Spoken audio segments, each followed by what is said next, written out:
Hello नमस्कार, जय हिंद साथियों। स्वागत करता हूं आपका एडुथर्सिस के इस ऑनलाइन प्लेटफॉर्म में। दोस्तों, जैसे कि आज फॉरेस्ट गार्ड का एग्जाम हुआ है और ये जो फॉरेस्ट गार्ड का एग्जाम है अपने आप में ऐतिहासिक एग्जाम हो जाएगा, क्योंकि इतना टफ क्वेश्चन यहाँ पे पूछा गया है। अगर आप नॉर्मल एक स्टूडेंट जो फिजिकल की तैयारी करने के बाद कोई पेपर दिला रहा है, लेकिन जो क्वेश्चन का लेवल है वो पीएससी के लेवल का रखा गया है, तो डेफिनेटली अब आप देखेंगे जब इसका कट ऑफ आएगा तो कट ऑफ यहाँ पे गिरने वाला है। तो चलिए हम एक एक करके सारे क्वेश्चन को डील करने की कोशिश करते हैं। सबसे पहले हम देखेंगे छत्तीसगढ़ की सामान्य जानकारी। इसमें 20 क्वेश्चन पूछे गए थे, सारे 20 क्वेश्चन के आंसर हम यहाँ पे देखने वाले हैं। छत्तीसगढ़ राज्य में वन की स्थिति के संबंध में क्या सही नहीं है, ये आपको बताना था। आरक्षित वन आपको पता होना चाहिए, इसमें रहता है कितना 43%, तो ये गलत हो जाएगा। संरक्षित वन 40%, ये सही है। और अवर्गीकृत वन कितना है, तो ये 16% है, लेकिन यहाँ पे 43 दिया हुआ है, मतलब ये गलत है। आपको बताना क्या था, सही नहीं है। कौन सा सही नहीं है, तो ए और सी सही नहीं है। बाकी ये कुल क्षेत्रफल का 44%, ये भी सही है। तो ए और सी, तो ए और सी राइट आंसर। मुरुम बांध किस नदी पर बना एक तटबंध बांध है, इसका right answer option A ciliary नदी। उसके बाद देखिए, कल्चुरी शासकों का कालक्रम के अनुसार व्यवस्थित कर सही विकल्प हमें चुनना है। तो आपको पता होना चाहिए कौन राजा पहले बना है, उसके बाद दूसरा कौन बना है, तीसरा कौन बना है, ये आपको कल्चुरी राजवंश का यहाँ पता होना चाहिए। तो देखिए, सबसे पहले कौन बना था, कलिंग राज, फिर कमल राज, रत्नदेव प्रथम, फिर रत्नदेव सॉरी पृथ्वीदेव प्रथम, फिर जाजलदेव प्रथम, फिर रत्नदेव द्वितीय, ऐसे बने थे। तो सबसे पहले कौन बना था, कलिंग राज। उसके बाद कमल राज यहाँ पे नहीं है, फिर रत्नदेव प्रथम है तो वो भी नहीं है यहाँ पे, फिर पृथ्वीदेव प्रथम बना था। तो ए के बाद में डी बना था, तो ए और डी यहाँ पे हो जाएगा। ए डी कहां पे है, ऑप्शन डी में है, ये राइट आंसर। फिर देखिए, छत्तीसगढ़ शासन के किस विभाग के द्वारा गरीबी रेखा से नीचे बीपीएल जीवन यापन करने वाली विधवाओं और परित्यक्त महिलाओं को आर्थिक सहायता प्रदान कर सम्मान पूर्वक जीवन यापन करने हेतु सुखद सहारा योजना प्रारंभ की गई है। कौन से विभाग ने सुखद सहारा योजना प्रारंभ की है, इसका राइट आंसर ऑप्शन डी, समाज कल्याण विभाग द्वारा। 1939 ईस्वी में संचालित बदरा टोला जंगल सत्याग्रह छत्तीसगढ़ के किस रियासत में संचालित हुई थी, इसका right answer option C, Rajnandgaon. फिर उसके बाद देखिए, यहां पे आपको मैच करना था। एसईसीएल कब बना है, तो यहां पे अगर आप मैच करेंगे बोलेंगे एसईसीएल तो हमने 1985 पढ़ा है, 1985 के आसपास कोई सन नहीं दिख रहा है, 1986 दिख रहा है, तो ये राइट आंसर हो जाएगा। तो ए का फोर्थ हो जाएगा। फिर बेलाडीला का, बेलाडीला आपको पता होना चाहिए 1968। एनटीपीसी, एनटीपीसी कब, 1978। बालको का, बालको 1965 में। ठीक है, तो अभी से आप मैच करने की कोशिश करिए। ए का फोर्थ, ए का फोर्थ हो जाएगा। देखिए, ये हो जाए, ये हो सकता है और ये हो सकता है, बाकी ये दोनों तो कट हो जाएंगे। फिर बेलाडीला, तो आप देखेंगे बी का फर्स्ट, बी का फर्स्ट इसमें है, बी का थर्ड इसमें, मतलब ये गलत हो जाएगा, ये राइट आंसर हो जाएगा ए। फिर उसके बाद देखिए, छत्तीसगढ़ के निम्नलिखित जिलों को उनके गठन के कालक्रम में व्यवस्थित कर सही विकल्प चुने। मतलब सबसे पहले कौन जिला बना, उसके बाद कौन जिला बना, ये आपको बताना था। देखिए, सबसे पहले कौन बना था, आप बोलेंगे रायपुर और बिलासपुर बना था, मतलब ई पहला हो जाएगा, तो ई सभी में है। उसके बाद कौन बना था, उसके बाद अगर आप देखेंगे तो 1906 में क्या, तो दुर्ग बना। फिर 1948 में सराब बना, सराब मतलब सरगुजा रायगढ़ बस्तर। ठीक है, तो यहाँ पे सरगुजा रायगढ़ बस्तर नहीं। उसके बाद में क्या है, तो आप बोलेंगे 1973 आता है जब राजनांदगांव बनता है, तो ई के बाद में डी आना चाहिए, है ना। ई के बाद में डी कहां पे है, तो आप देखेंगे ई के बाद में डी केवल और केवल सी में है, यही राइट आंसर हो जाएगा हमारा। उसके बाद देखिए, किसने 4 मार्च 1994 ईस्वी को मध्य प्रदेश विधानसभा से छत्तीसगढ़ पृथक राज्य का संकल्प प्रस्तुत किया था, इसका right answer option B, Gopal Parmar. उसके बाद देखिए, अभी कथन ए और कारण आर के सही, मतलब यहां पे आपको देखना है कि कौन सा अब जो कथन दिया गया वो सही है या फिर कारण सही है, या फिर आपको ऐसे मैच करना है। ठीक है, तो कथन क्या है, समुद्रगुप्त ने दक्षिणापथ पर आक्रमण हेतु कौशल महाकांतार कलिंग के मार्ग को अपनाया था। बिल्कुल, देखिए समुद्रगुप्त नॉर्थ का था, वो छत्तीसगढ़ आ रहा था, तो यहाँ पे तो दक्षिणापथ अभियान के दौरान यहाँ पे छत्तीसगढ़ आया हुआ था वो, तो ये तो राइट आंसर है। उड़ीसा के तटवर्ती क्षेत्र में विद्यमान व्यापारिक केंद्रों को अधीन करने की समुद्रगुप्त की अभिलाषा थी, ऐसा कुछ नहीं था। ठीक है, तो ये गलत हो जाएगा, ये सही हो जाएगा, ऑप्शन ए सही है, ऑप्शन बी आर जो है, सॉरी जो कारण है वो गलत है। ठीक है, उसके बाद देखिए, निम्नलिखित में से कौन छत्तीसगढ़ राज्य वित्त आयोग के अध्यक्ष नहीं रहे हैं। देखिए, पहले अध्यक्ष टी एस सिंहदेव जी थे, ठीक है, तो ये है और ये भी थे, सी और डी नहीं थे, है ना। ये ऐसा क्वेश्चन पूछा गया था जो कि कोई भी नहीं बना सकता, चाहे पीएससी वाला हो चाहे कोई भी, इसको कोई बना ही नहीं सकता था। इसका जो राइट आंसर हो जाएगा वो हो जाएगा ऑप्शन बी, सी और डी नहीं रहे हैं कभी भी। निम्नलिखित में से कौन सा समूह प्रसिद्ध लेखक श्री विनोद कुमार शुक्ल की रचनाओं का सही समूह है, तो विनोद कुमार शुक्ल जी ने कौन सी रचनाएं लिखी हैं, इसका देखिए जो राइट आंसर हो जाएगा, देखिए पहली बात तो नौकर की कमीज उन्होंने लिखा है, खिलेगा तो देखेंगे ये भी लिखा है उन्होंने, कविता से लंबी कविता ये भी उन्होंने लिखा है, और लगभग जय हिंद ये भी उन्होंने लिखा है, सोनी घाटी का सूरज ये श्री लाल शुक्ल जी ने लिखा है, ये गलत हो जाएगा। ठीक है, तो ए बी सी ई किसमें है, तो आप देखेंगे ABCE ये वाला हो जाएगा। छत्तीसगढ़ के प्रमुख सम्मान एवं उनके क्षेत्र के आधार पर निम्नलिखित में से कौन सा विकल्प सही नहीं है, इसका जो राइट आंसर हो जाएगा वो हो जाएगा ऑप्शन डी किशोर साहू सम्मान। ये किसमें, तो अभिनय के क्षेत्र पे दिया जाता है।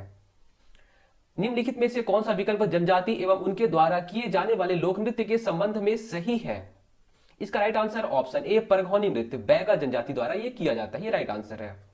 नियत नेल्ला नार योजना संबंधित है, इसका मतलब क्या है, आपका अच्छा गांव। ठीक है, अभी जो हाल ही में चालू किया गया था, ऑप्शन ए राइट आंसर।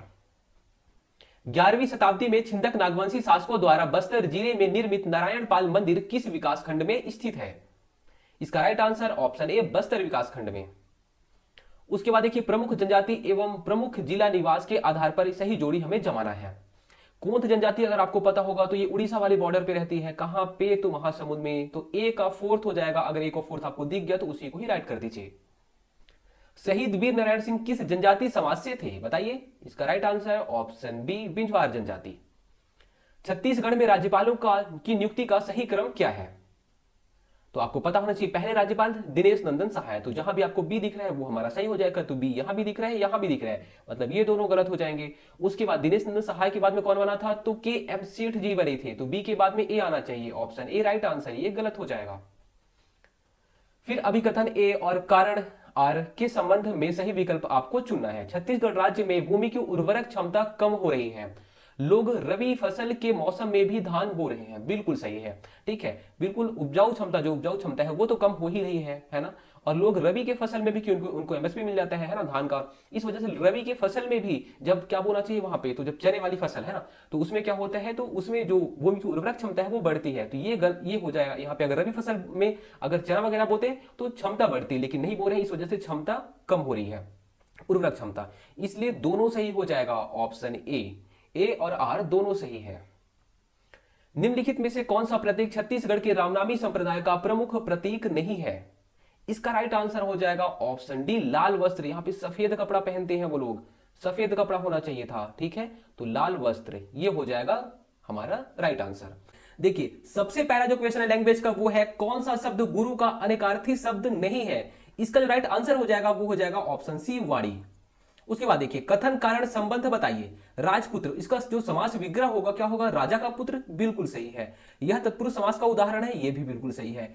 तो यहां पे इसका जो राइट आंसर हो जाएगा वो हो जाएगा ऑप्शन बी, जो कथन है वो भी सही है और कारण सही है, दोनों सही है। फिर जय का विलोम शब्द क्या है, इसका राइट आंसर जय का पराजय। कलेजे पर सांप लौटना मुहावरे का क्या अर्थ है, इसका राइट आंसर क्या हो जाएगा, ईर्ष्या से हृदय जलना।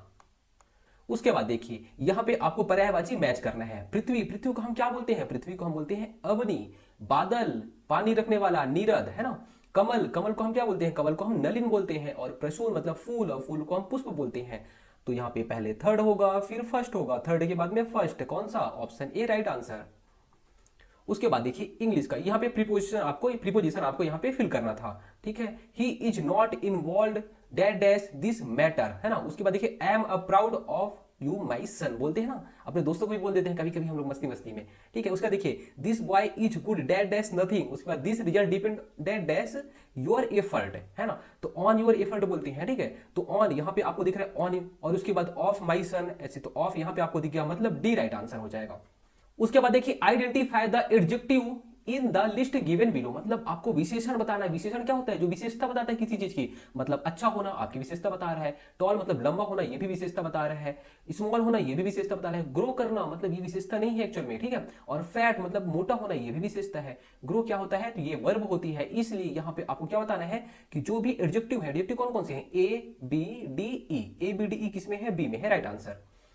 उसके बाद देखिए 28 नंबर का, इसमें आप देखेंगे मैच द फॉलोइंग, यहां पे आपको मैच करना है। ये वन वर्ड सब्स्टिट्यूशन में आता है। ठीक है, वन हस्बैंड और वाइफ। ठीक है, इसको अगर आप मैच करेंगे तो आएगा स्पाउस में आएगा। ठीक है, और person who hate women, who hate women, मतलब यहाँ पे अगर आप देखेंगे तो जीन मतलब ये होता है औरत के लिए, यहाँ पे जो जैन है ये औरत के लिए होता है, और मिचो मतलब नफरत करना, औरतों से नफरत करने वाला, तो बोलते हैं पर्सन हु हेट्स वुमेन, ये हो जाएगा बी का सेकंड।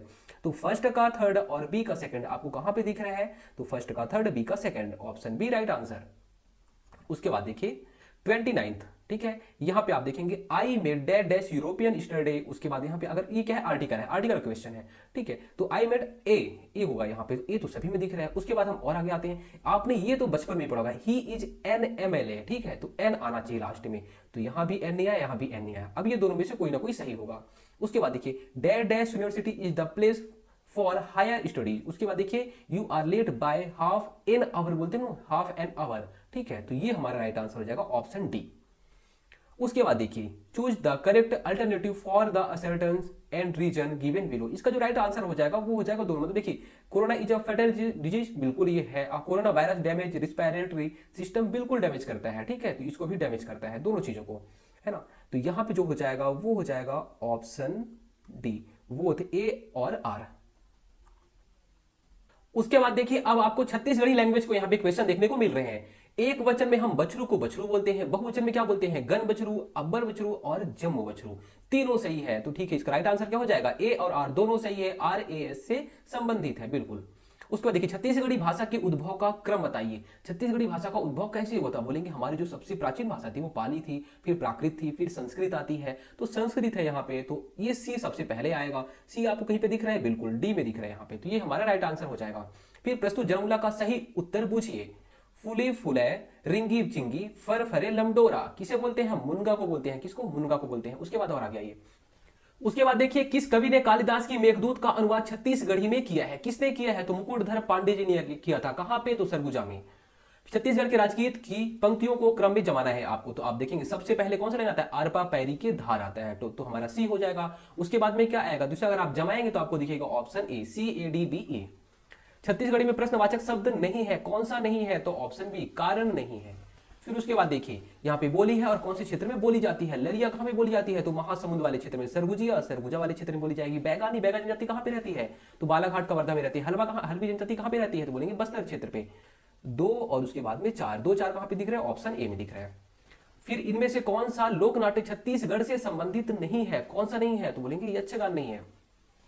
माता के पर से अड़ मेघा के बर से किस कवि की हाना है, कौन से कवि का हाना है ये, तो ये जो है इसका आंसर अभी हमें नहीं मिला है, और इसके साथ में आपको 94th नंबर का जो आंसर है वो भी, तो ये दोनों क्वेश्चन को आप स्टार मार करके रख लीजिएगा।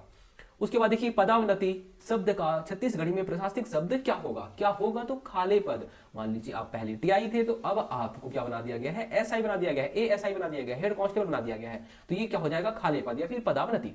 तो चलिए सबसे पहले हम चलते हैं 41 नंबर क्वेश्चन पे, जो कि ये पॉलिटी का क्वेश्चन है। राजनीतिक दल एक औपचारिक संगठन है जबकि दबाव समूह अनौपचारिक संगठन होते हैं। राजनीतिक दल सरकार निर्माण में महत्वपूर्ण भूमिका निभाते हैं जबकि दबाव समूह स्वयं सरकार निर्माण में भूमिका नहीं निभाते हैं। तो देखिए राजनीतिक दल औपचारिक संगठन होते हैं, ये सही है। दबाव समूह औपचारिक और अनौपचारिक दोनों संगठन हो सकते हैं, लेकिन अनौपचारिक बोला है तो इसे भी हम यहाँ पे राइट मान सकते हैं। और जो कथन दूसरा है राजनीतिक दल सरकार निर्माण में महत्वपूर्ण भूमिका निभाते हैं, ये भी सही है। और दबाव समूह स्वयं सरकार निर्माण में महत्वपूर्ण भूमिका नहीं निभाते हैं, ये भी सही है। तो इसका जो राइट आंसर हो जाएगा वो हो जाएगा दोनों, ऑप्शन सी, 1 और 2 दोनों। या इसमें ऐसा भी हो सकता है, अगर आपको दाव पत्ती लगाना होगा तो ऐसे भी लगा सकते हैं, क्योंकि सी ऑप्शन इसमें पहली बार राइट लेगा। जो दबाव समूह है वो औपचारिक भी हो सकता है और अनौपचारिक दोनों हो सकता है, ठीक है। तो या तो इसमें बी राइट आंसर लेगा या तो सी राइट आंसर लेगा, तो इसमें ज्यादा चांसेस जो है वो सी राइट आंसर लेने के हैं। लोक लेखा समिति में लोकसभा से कितने सदस्य निर्वाचित किए जाते हैं? इसका राइट आंसर ऑप्शन बी 15 और 7 राज्यसभा के टोटल 22 सदस्य। भारतीय संविधान निम्न में से किस समानता का आश्वासन नहीं देता है? कौन से समानता का आश्वासन नहीं देता है? इसका राइट आंसर हो जाएगा ऑप्शन बी, आर्थिक समानता। इसे हटा दिया गया, पहले ये था, इसे बाद में हटा दिया गया, ठीक है। तो बी को नहीं देता है, इसमें क्या हो जाएगा ऑप्शन ए, केवल बी। निम्न में से किस विचार का गांधी जी ने समर्थन नहीं किया था? इसका जो राइट आंसर हो जाएगा वो हो जाएगा ऑप्शन डी। देखिए अस्तेय मतलब एक तरीके से हो जाएगा चोरी करना, तो इनकी क्यों समर्थन करेंगे? ट्रस्टीशिप कभी किए थे, लघु उद्योग कभी किए थे कि चाहते थे सबको रोजगार मिले, तो छोटे छोटे उद्योग लगाए, जैसे इन्होंने चरखा उद्योग चलाया था।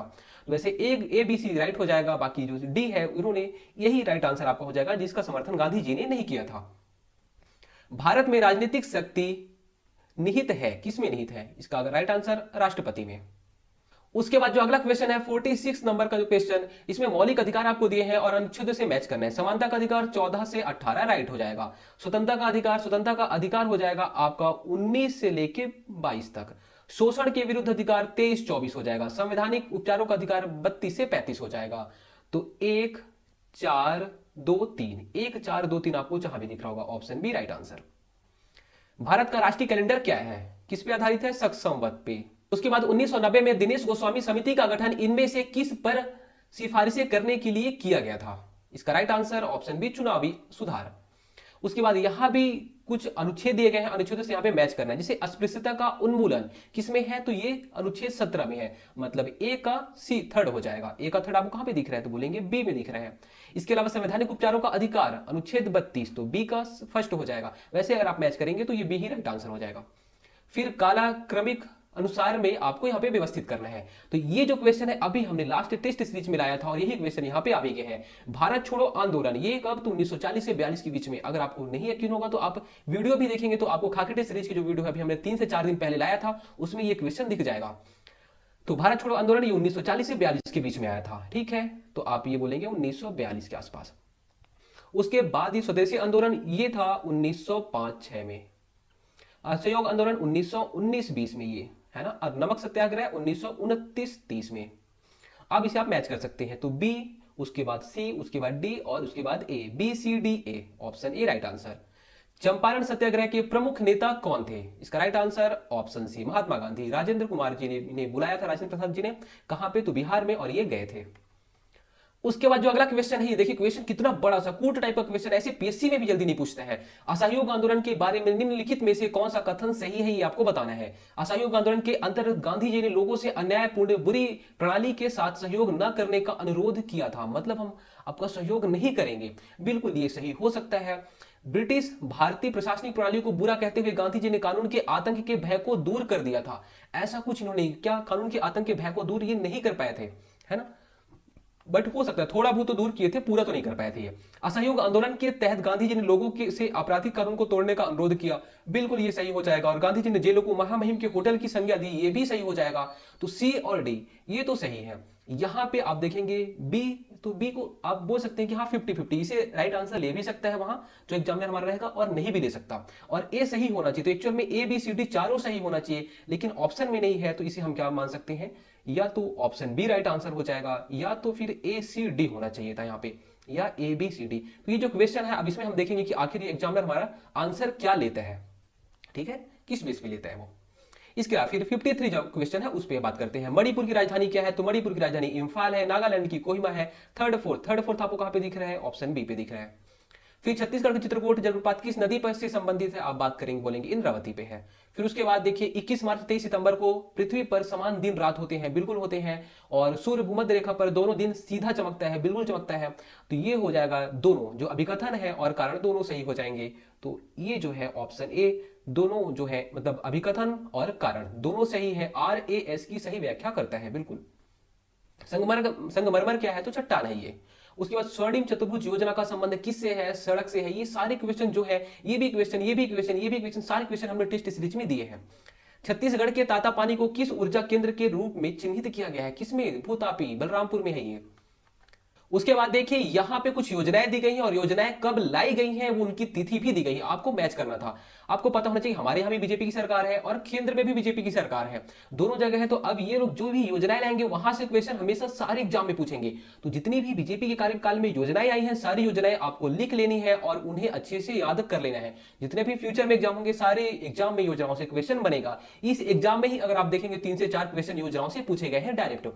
जल जीवन मिशन, अमृत सरोवर मिशन, जलदूत ऐप और स्वच्छ भारत मिशन आखिर कब लाए गए? तो आपको स्वच्छ भारत मिशन पता होना चाहिए, जिसमें आप देखेंगे गांधी जी का ऐसे चश्मा बना हुआ है। और 2 अक्टूबर कब लाया गया? 2 अक्टूबर 2014 को, जब नरेंद्र मोदी जी प्रधानमंत्री बनते हैं उसे कुछ मंथ बाद में। तो 4 का एम आपको पता होना चाहिए। 4 का एम कहां पे दिख रहा है? तो बोलेंगे इसमें बी में दिख रहा है और डी में, बाकी 2 गलत हो जाएंगे।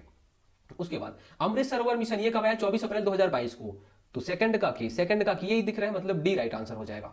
भारतीय रिजर्व बैंक का मुख्यालय कहां पे है? तो मुंबई में है। 1937 में इसकी स्थापना होती है। 1935 के अधिनियम के तहत ये बनता है। अनुसूचित वाणिज्यिक बैंकों में किन बैंकों को शामिल किया गया है, किन बैंकों को शामिल किया गया है, तो आप देखेंगे 1 2 3 सभी को शामिल किया गया है अनुसूचित वाणिज्यिक बैंक में, ऑप्शन डी राइट आंसर। फिर संसद में वार्षिक बजट किसके द्वारा पेश किया जाता है, इसका जो राइट आंसर हो जाएगा वो हो जाएगा, बजट कौन पेश करेगा, वित्त मंत्री जी। हमारे यहाँ कौन पेश करते हैं छत्तीसगढ़ में, तो आप बोलेंगे कौन पेश करेगा, जैसे हमारे विधानसभा का जो बजट है कौन, तो यहाँ ओपी चौधरी जी जो कि वित्त मंत्री है वो पेश किए थे। अनुसूचित वाणिज्यिक बैंकों के लाभ प्रदाता को किस आधार पर मापा जाता है, इसका जो राइट आंसर हो जाएगा इक्विटी के प्रतिफल पर और परिसंपत्ति के प्रतिफल पर, option B right answer 1 2। NITI Aayog का अध्यक्ष कौन होता है, तो प्रधानमंत्री होता है। पेरिस ओलंपिक 2024 में कौन सी भारतीय महिला ने 10 मीटर एयर पिस्टल प्रतियोगिता में ब्रॉन्ज मेडल जीता, तो अभी हाईलाइट कौन हुआ था, तो आप बोलेंगे Manu Bhaker, option B right answer. वर्ष 2024 में पेरिस में हुए ओलंपिक खेलों में भारतीय दल को कितने पदक प्राप्त हुए हैं, इसका राइट आंसर आप देखेंगे ऑप्शन ए, 1 रजत मतलब 1 सिल्वर। कौन जीता था, तो नीरज चोपड़ा जी। बाकी 5 ब्रॉन्ज मेडल हमें मिले थे, टोटल 6 मेडल मिले थे हमें। फिर उसके बाद देखिए यहाँ पे कुछ प्लेयर के नाम दिए गए हैं और कौन सा खेल खेलते हैं। विराट कोहली आपको पता ही होगा, क्रिकेटर है वो, तो फर्स्ट का थर्ड हो जाएगा। इसके अलावा जो गगन नारंग है वो क्या थे, तो वो थे शूटर। नीरज चोपड़ा जो थे वो भाला फेंकने वाले। पीटी उषा धावक थी, ठीक है। तो आप देखेंगे थर्ड फोर्थ कहां पे है, ऑप्शन सी। आईसीसी मेंस टी20 वर्ल्ड कप 2024 फाइनल मैच किन दो देशों के बीच में हुआ था, भारत देश में जीत गया था, साउथ अफ्रीका के साथ में हुआ था, आपको पता होना चाहिए। निम्नलिखित में से कौन से देशों द्वारा फीफा कप 2026 का आयोजन किया जाना है, फीफा वर्ल्ड कप, तो इसका जो राइट आंसर हो जाएगा वो हो जाएगा option D, Canada, Mexico, USA तीनों मिलकर मेजबानी करने वाले हैं। भारत रत्न सम्मान के बारे में यहाँ पे आपको बताना है, कथन क्या है, तो भारत रत्न हमारे देश का सर्वोच्च नागरिक सम्मान है, बिल्कुल। और यह सम्मान किसी भी क्षेत्र में असाधारण योगदान के लिए दिया जाता है, यह भी सही जवाब है, ठीक है, कारण है। तो जो इसका राइट आंसर हो जाएगा वो हो जाएगा ऑप्शन ए, दोनों मतलब कथन और कारण सही है। दो संख्याओं का एचसीएम या फिर महत्तम समापवर्त और लघुत्तम समापवर्त 50 एवं 250 है। यदि पहली संख्या को 2 से विभाजित किया जाता है तो भागफल 50 है, तो दूसरी संख्या क्या है, हमें यह पता होना चाहिए कि एलसीएम गुणित एचसीएफ, ये फॉर्मूला हमने आपको कराया है क्लासेस में। और पहली संख्या गुणित दूसरी संख्या, पहली संख्या को 2 से भाग दे रहे हैं तो 50 आ रहा है, मतलब अगर आप कोई भी संख्या को 2 से भाग देंगे तो 50 आएगा, मतलब पूरी संख्या कितनी है, तो बोलोगे 100 है ना। तो पहली संख्या कितनी हो गई, पहली संख्या 100 हो गई, और यहाँ पे 50 गुणित 250 ऐसे आप यहाँ पे लिख लेंगे, ठीक है। इसे कट कर देंगे, 0 0 और ये 0 ये 0, 25 पंचे 125, दूसरी संख्या कितनी आ जाएगी, 125 आ जाएगी। डिटेल में हम यहाँ पे नहीं करा पाएंगे क्योंकि हमने सारी चीजें क्लास में कराई है। अभी यहाँ पे हम अगर डिटेल में कराएंगे तो बहुत लंबा टाइम लग जाएगा, ऑप्शन सी राइट आंसर। उसके बाद देखिए 150 रुपए में 8% की दर से उतना ही ब्याज जितना 800 रुपए पर 3 वर्ष में 4.5% दर पर मिलता है। तो आपको क्या करना था, यहाँ पे कुछ नहीं, बस फॉर्मूला लगा देना था। कौन सा फॉर्मूला, साधारण ब्याज का, 150 गुणित 8 मतलब मूलधन गुणित यहाँ पे दर गुणित समय हमें नहीं पता है बटे 100 कर देंगे, और यहाँ भी आप वही फॉर्मूला लगाएंगे, मूलधन गुणित दर, दर कितना हो जाएगा, तो 4 दूनी 8, 8 1 9, 9/2 है ना, 9/2% हो जाएगा, ठीक है। और यहाँ पे समय कितना है, 3 बटे में यहाँ पे 100 रहेगा, ठीक है, परसेंटेज है। आप इसे कट करेंगे, ये 0 और ये 0 कट गया, ठीक है, नीचे नीचे कट जाता है। बाकी आपको मैं ज्यादा सिखा नहीं पाऊंगा, यहाँ पे 2 चौके 0 0, ठीक है। फिर उसके बाद आप और कट करेंगे तो ये देखेंगे ये 0 ऊपर ऊपर की संख्याएं कट जाएंगी, और 3 1 कम 3, 3 5 15, और उसके बाद 5 1 कम 5, 5 8 40, और उसके बाद क्या हो जाएगा, देखिए 8 कट गया, ये 8 कट गया, टी बराबर कितना आएगा, तो टी बराबर 9 वर्ष आ जाएगा, ऑप्शन सी राइट आंसर, ठीक है। 1% की आधी, 1% का आधा कितना हो जाएगा बताइए, तो बोलेंगे 1/100, 1% मतलब 1/100 का आधा, ठीक है। तो आप इसको ऊपर ले जाएंगे क्योंकि ऐसे गुणा होता है, नीचे वाला सबसे ऊपर के साथ गुणा करता है, तो 2 बटे क्या आ जाएगा, 2/100 आ जाएगा, ठीक है, 2/100। तो अब आप 2 को 100 से भाग करेंगे, नहीं जाएगा, यहाँ पे आप 0 लिखेंगे, इसलिए यहाँ पे दशमलव लगाएंगे, फिर आप एक 0 लगाएंगे, फिर यहाँ पे 0, फिर उसमें देखेंगे 100 दूनी 200 हो जाता है, तो 0.02 इसका राइट आंसर हो जाएगा, 0.02। उसके बाद देखिए यहाँ पे ये जो क्वेश्चन दिया हुआ है, इस क्वेश्चन में अगर आप देखेंगे तो आपको एक पता होना चाहिए कि एक जो लाइन है वो 180 डिग्री की होती है, ठीक है, एक सीधी लाइन। तो यहाँ पे आपको समझ में आ रहा है 110 धन 2x बराबर कितना हो जाएगा, तो एक लाइन जितना 180 की होती है, तो 110 धन 2x बराबर 180, 2x बराबर, तो 180 में 110 घटाएंगे तो कितना आएगा, 70 आएगा, x बराबर कितना आ जाएगा, 35 आ जाएगा, 2x बोला है तो 2x यहाँ पे कितना हो जाएगा, 70 हो जाएगा, ये 70 हो जाएगा, ठीक है। अब आपको क्या बताना है, तो x प्लस y का यहाँ पे 3 और x, 3 गुणित 35 करेंगे, 3 गुणित 35 तो कितना हो जाएगा, 105, ये हो जाएगा, 50 ये हो गया, ठीक है। और y कितना हो जाएगा, तो y आपको यहां से पता चल जाएगा, ठीक है, 105 और 50 कितना हो जाएगा, तो बोलेंगे 155। 155 हो गया। और y का मान कितना हो जाएगा, तो बोलेंगे 180 में अगर 155 घटा देंगे, क्योंकि 180 तो यहां से यहां तक का पूरा यहां से यहां तक का वैल्यू है। ठीक है, तो 180 में 155 आप घटाएंगे तो आपको पता चल जाएगा कि 25 है। x कितना आ गया, 35 आ गया। y कितना आ गया, 25 आ गया। यही तो आपको बताना था, x और y को जोड़ के बताना था। कितना आ जाएगा, 60 आ जाएगा। Option A right answer. उसके बाद देखिए, घन का पृष्ठीय क्षेत्रफल कितना है, कितना है, 600 सेंटीमीटर है। तो आप बोलेंगे 6a स्क्वायर। कितना पृष्ठीय क्षेत्रफल का फॉर्मूला कितना होता है, 6a स्क्वायर। ये कितने के बराबर है, तो 600 वर्ग सेंटीमीटर के बराबर है। तो a स्क्वायर बराबर हो जाएगा 600 बटे 6, 6 से और ये 100 हो जाएगा। a बराबर कितना हो जाएगा, तो रूट और 100। ठीक है, a बराबर हो जाएगा 10। ठीक है, और जो विकर्ण की लंबाई, घन का विकर्ण की लंबाई हम कैसे नापते हैं, a रूट 3 हो जाता है। a कितना है, 10 रूट 3, ये विकर्ण की लंबाई हो जाएगी। Option D right answer. ये फॉर्मूला बस आपको पता होना चाहिए। उसके बाद देखिए, निम्नलिखित में से कौन उनके मूल्य के अवरोही क्रम में है, इसे हम कैसे सॉल्व करते हैं। इसे सॉल्व करने के लिए आपको आइडिया होना चाहिए क्या, तिरक गुणा-करी। ठीक है, अवरोही बोला है मतलब सबसे पहले सबसे बड़ा, उसके बाद धीरे धीरे सबसे छोटे को हमें सबसे लास्ट में करना है, सबसे बड़ा देखना है। देखिए इसे आप क्या करेंगे, तिरक गुणा करेंगे। 11 पचे 55 और 9 सत्ते 63 हो जाएगा। ठीक है, 9 सत्ते 63 मतलब क्या, ये वाला जो है ये बड़ा है, ये छोटा है, इसको आप कट कर लीजिए। उसके बाद इन दोनों में देखिए कौन बड़ा है, तो 15 सत्ते 105, तिरक गुणा कर रहे हैं, 15 सत्ते 105 और 11 अट्ठे 88, मतलब ये छोटा ये बड़ा हो जाएगा। अब इनमें देखिए, इनमें से कौन है, तो ये अभी तक बड़ा आ रहा है, तो 17 सत्ते 119 और 11 11 121, मतलब ये बड़ा हो गया, ये छोटा हो गया। तो सबसे बड़ा क्या, 11 बटे 17। उसके बाद कौन आया, तो 7 बटे 11। कौन आ रहा है यहाँ पे देखेंगे, तो ये वाला देखिए, ये और ये दोनों के दोनों सेम आ गए। ठीक है, अब हमें दोनों में से कोई भी हो सकता है। तो अब यहाँ पे हम देखते हैं कि आखिर ये और ये दोनों में से कौन सा होगा। तो 15 पचे 75, 9 अठे 72, तो 15 पचे 75 मतलब ये वाला बड़ा हो जाएगा और ये वाला छोटा हो जाएगा। तो 5 बटे 9 आएगा। अब 5 बटे 9 कौन सा है, ऑप्शन डी राइट आंसर। उसके बाद देखिए, एक त्रिभुज का क्षेत्रफल 216 वर्ग सेंटीमीटर है। इसकी भुजाओं का अनुपात 3:4:5 का अनुपात है। तो त्रिभुज का परिमाप कितना है, तो आप कैसे बोलेंगे, ये अनुपात है इनका, तो हम मानेंगे 3x 4x और 5x। हीरोन्स का फॉर्मूला लगाने के लिए हमें पता चल जाएगा उससे कि त्रिभुज का क्षेत्रफल इतना होता है। फॉर्मूला लगाने के पहले आपको अर्ध परिमाप निकालना पड़ेगा। ठीक है, ये अनुपात है इनका, तो आप बोलेंगे कि हम अर्ध परिमाप कैसे निकालेंगे, 3x 4x धन 5x बटे 2 कर देंगे। क्या हो जाएगा, 4 3 7 5 12, 12 में 2 का भाग करेंगे कितना हो जाएगा, 6x हो जाएगा। तो ये क्या निकल गया, ये अर्ध परिमाप निकल गया। ठीक है, अब मतलब ये s की वैल्यू आ गई। ठीक है, s का फॉर्मूला होता है a + b + c / 2 होता है। ठीक है, अब हम यहाँ पे हीरोन्स फॉर्मूला लगाएंगे, s minus a s minus b, ये फॉर्मूला आप लगा लीजिएगा। ठीक है, तो यहाँ पे हम क्या करेंगे, 6x लिखेंगे क्योंकि s की वैल्यू इतना आ गया है। और 6x में 3x घटाएंगे कितना हो जाएगा, 3x हो जाएगा। 6x में 4x घटाएंगे कितना हो जाएगा, 2x हो जाएगा। 6x में 5x घटाएंगे तो कितना हो जाएगा, तो यहाँ पे x हो जाएगा। अब आप गुणा करेंगे, 6 3 18, 18 दूनी 36, 36 और x कितनी बार है, 4 बार है, 4 बार गुणा हो जाएगा तो क्या हो जाएगा, x की घाते 4 हो जाएगा। ठीक है, ये क्या आ गया, ये पूरा हमारा क्षेत्रफल आ गया। कितने के बराबर में है, तो बोलेंगे 216 के बराबर में है। ठीक है, तो x की घाते 4 को यही रहने दीजिए, 216 बटे 16 कर दीजिए, 216 बटे 16 कर दीजिए। ठीक है, तो क्या हो जाएगा, तो 16 एक कम 16, कितना बचा यहाँ पे, सॉरी यहाँ पे आपको थोड़ा सा बस मिस्टेक हुआ है, आप भी थोड़ा करेक्ट कर लीजिएगा। एक्चुअल में ये हुआ क्या है, ठीक है, ये वर्गमूल के अंदर में रहेगा। 6 3 18, 18 दूनी 36, 36 x की घाते 4। अब वर्गमूल के बाहर हम निकालेंगे, तो वर्गमूल के बाहर हम निकालेंगे तो ये 6 हो जाएगा और x की घाते 4 है। मतलब अगर आप ऐसे देखेंगे 6 गुणी 36 हो जाएगा और x की घाते 2, x की घाते 2, हम ऐसे कर सकते हैं। ठीक है, इनका जोड़ा बन गया, ये जोड़ा बन गया, इसलिए जब बाहर आएंगे तो 6 और x की घाते 2 ये रहेगा, बस केवल 6x स्क्वायर। 6x स्क्वायर बराबर कितना हो जाएगा, 216 हो जाएगा। तो x स्क्वायर कितना हो जाएगा, 216 बटे 6, 6 एक कम 6 3 18, 6 छक्के 36, x बराबर कितना आ जाएगा, 6 आ जाएगा। x बराबर 6 आ गया। अब आप भुजाओं का अनुपात निकाल लीजिए। x में हमें अगर आप मतलब x का वैल्यू कितना आ गया, 6 आ गया, 6 3 18 हो जाएगा। तो पहली भुजा जो हो जाएगी हमारी, पहली भुजा वो 18 की हो गई, दूसरी भुजा 6 चौके 24, 24 की हो गई, और तीसरी भुजा 6 पंचे 30, कितनी की हो गई, 30 की। अगर आप इसे काउंट करेंगे देखेंगे 8 4 12, 3 2 5 1 6 1 7, 72 centimetre, option D right answer.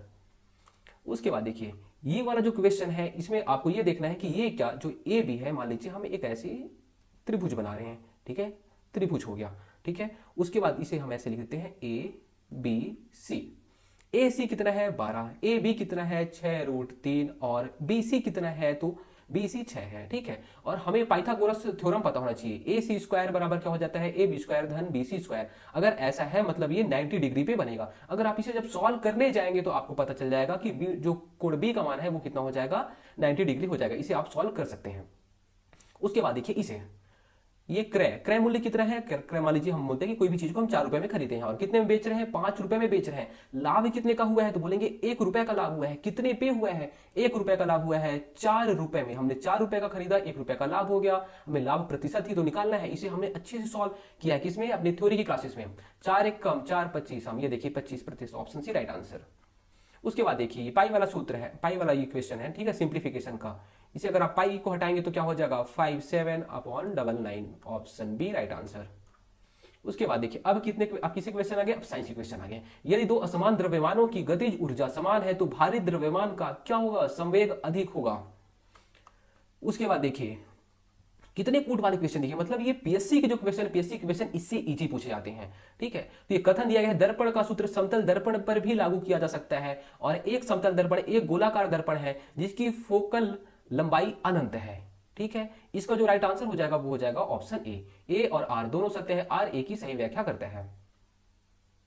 उसके बाद देखिए विद्युत चुंबकत्व, विद्युत चुंबकत्व क्या होता है, विद्युत धारा का चुंबकीय प्रवाह। चुंबकत्व से हम क्या देखते हैं, हम देखते हैं आकर्षण और प्रतिकर्षण, क्योंकि एन एन अगर रहेगा तो प्रतिकर्षण करेगा, दूसरे को भगाए अपने से दूर, और एन एस जो रहता है वो अपने आप को एक दूसरे को खींचने की कोशिश करता है। तो आकर्षण और प्रतिकर्षण। फिलामेंट क्या होता है, तापीय प्रवाह, जो बिजली जलती है, जो लाइट जलता है वो फिलामेंट है, तापीय प्रवाह से, ताप ज्यादा होता है तभी जलता है। सुचालक से क्या होता है, तो विद्युत धारा प्रवाहित होने देता है। तो आप इसे काउंट देख सकते हैं, विद्युत चुंबकत्व पहले का 2 है, फिर उसके बाद दूसरे का 4 है, पहले का 2 दूसरे का 4, आपको कहां पे दिख रहा है, ऑप्शन बी में दिख रहा है, ये राइट आंसर। निम्नलिखित में से कौन सी इकाई अन्य से भिन्न है, इसका जो राइट आंसर हो जाएगा वो अन्य से भिन्न हो जाएगा वॉट। वॉट अलग होता है, बाकी सब किसको, तो एनर्जी को मापते हैं, ठीक है। तो ये वाला जो हो जाएगा, ये देखिए बाकी जो है वो सब किसको, तो शक्ति को मापते हैं, किसको, शक्ति को मापते हैं, और ये है ऊर्जा को मापता है, ठीक है। उसके बाद आकाश में इंद्रधनुष का निर्माण किसके द्वारा होता है, किसके द्वारा होता है, उपरोक्त सभी परावर्तन, अपवर्तन और विवर्तन तीनों के कारण होता है। उसके बाद देखिए ये कैसे क्वेश्चन है, कैलेमाइन, जिप्सम और चूने का पत्थर हेमेटाइट। हेमेटाइट मतलब कहीं ना कहीं आयरन की बात हो रही है। आपको आयरन कहां पे दिख रहा है, हेमेटाइट, ये देखिए Fe, मतलब डी का सेकंड होना चाहिए, डी का सेकंड तो आपको बहुत सारी जगह दिखा। जिप्सम कैल्शियम सल्फेट हेमीहाइड्रेट आपको पता होना चाहिए फॉर्मूला, ठीक है, तो इसका ही आपको। चूना कैल्शियम की बात हो रही है, ये देखिए, तो जिप्सम मतलब थर्ड, तो पहले का थर्ड, सॉरी बी का थर्ड आपको पता होना चाहिए। बी का थर्ड कहां पे दिख रहा है, इसमें दिख रहा है, मतलब इसको कट कर दीजिए, इसको कट कर दीजिए। चूने का पत्थर फर्स्ट, ये देखिए सी का फर्स्ट आपको, मतलब ये राइट आंसर हो जाएगा, ठीक है। उसके बाद देखिए NH42SO4 एक डेड डैश क्या है ये, तो ये एक अम्लीय लवण है। बहुत ही टफ क्वेश्चन है। केक बनाने के लिए बेकिंग सोडा के साथ बेकिंग पाउडर का भी इस्तेमाल होता है। बेकिंग पाउडर में टार्ट्रिक अम्ल होता है जो सोडियम कार्बोनेट से क्रिया कर कड़वेपन को दूर करता है। बिल्कुल सही है, ऑप्शन ए राइट आंसर। उसके बाद देखिए निम्नलिखित तत्वों में से कौन से एक ही आवर्त में आते हैं, इसका जो राइट आंसर हो जाएगा वो हो जाएगा ऑप्शन बी और सी एक ही आवर्त में आते हैं। क्या होता है जब एक अम्लीय विलयन को क्षारीय विलयन में मिला दिया जाता है, क्या होता है, तो विलयन के तापमान में कमी आती है, उष्माक्षेपी अभिक्रिया होती है। तो जहां भी आपको 2 दिख जाए वही राइट आंसर हो जाएगा, ये 2 राइट आंसर। उसके बाद देखिए आग्नेयाशय, आग्नेयाशय से क्या होता है, तो इंसुलिन हार्मोन्स निकलता है जो शुगर के लिए जिम्मेदार होता है, ठीक है, insulin hormones. Thyroid, thyroxine hormones. Adrenal, adrenal लड़ो और उड़ो, कौन सा है, तो एड्रेनालाइन है ना। और पिट्यूटरी, वृद्धि हार्मोन्स। आप इसे देख सकते हैं 2-1 कहां पे है, ऑप्शन डी राइट आंसर। उसके बाद देखिए और आगे, निम्नलिखित में से कौन कोशिका का पावर हाउस है, किसे माइटोकॉन्ड्रिया को बोला जाता है। उसके बाद देखिए मनुष्य में निषेचन की प्रक्रिया फैलोपियन ट्यूब में होती है। निषेचन के लिए शुक्राणु और अंडे का मिलन आवश्यक है जो आमतौर पर गर्भाशय में होता है। इसका राइट आंसर ऑप्शन ए और आर दोनों सत्य है, आर ए का सही व्याख्या करता है।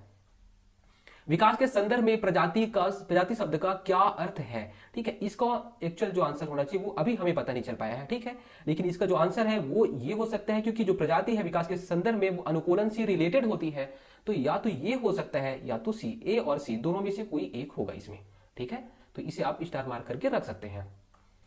रक्त में हीमोग्लोबिन का क्या कार्य है, इसका जो राइट आंसर हो जाएगा ऑक्सीजन के परिवहन के लिए। उसके बाद देखिए प्रकाश संश्लेषण एक एंडोथर्मिक प्रतिक्रिया है, कथन ये है, और कारण क्या है, प्रकाश संश्लेषण में CO2 और पानी को ग्लूकोज और O2 में परिवर्तित करने के लिए प्रकाश ऊर्जा का अवशोषण शामिल होता है। बिल्कुल सही, कारण सही है, कथन गलत है, एंडोथर्मिक प्रक्रिया नहीं है, इसलिए ए गलत हो जाएगा, आर सही है। फूल का कौन सा भाग निषेचन के बाद फल में विकसित होता है? कौन सा भाग? अंडाशय। उसके बाद देखिए रंध्रों या फिर स्टोमेटा में रक्षक कोशिकाओं की क्या भूमिका होती है? क्या भूमिका होती है? प्रकाश संश्लेषण की। उसके बाद देखिए पौधे में जाइलम की भूमिका, क्या भूमिका है? ये अभी हमने लास्ट टेस्ट में दिया था, क्या है? तो जाइलम मतलब हमने आपको याद कराया था जाइलम और जल, जाइलम जल है ना, जड़ों से पौधों के अन्य भाग तक पानी या जल को पहुंचाना और खनिज लवणों का परिवहन। Option D right answer. Auxin क्या करेगा? तो ऑक्सिन करता है कोशिका का। यहाँ पे देखिए ऑक्सिन जिब्रेलिन, देखिए पहली बात तो एफसीसी, एफसीसी तो हर निगेटिव काम करेगा, यहाँ पे एम लग गया ना तो निगेटिव काम करेगा, विकास को रोकेगा, तो ये तो डी, डी का 4 हो जाएगा। ऑक्सिन क्या करेगा? कोशिका को बढ़ाने का काम। जिब्रेलिन बीज अंकुरण। साइटोकाइन कोशिका का विभाजन का काम करता है। 2 1 3 4, 2 1 3 4 कहां पे है? Option A right answer.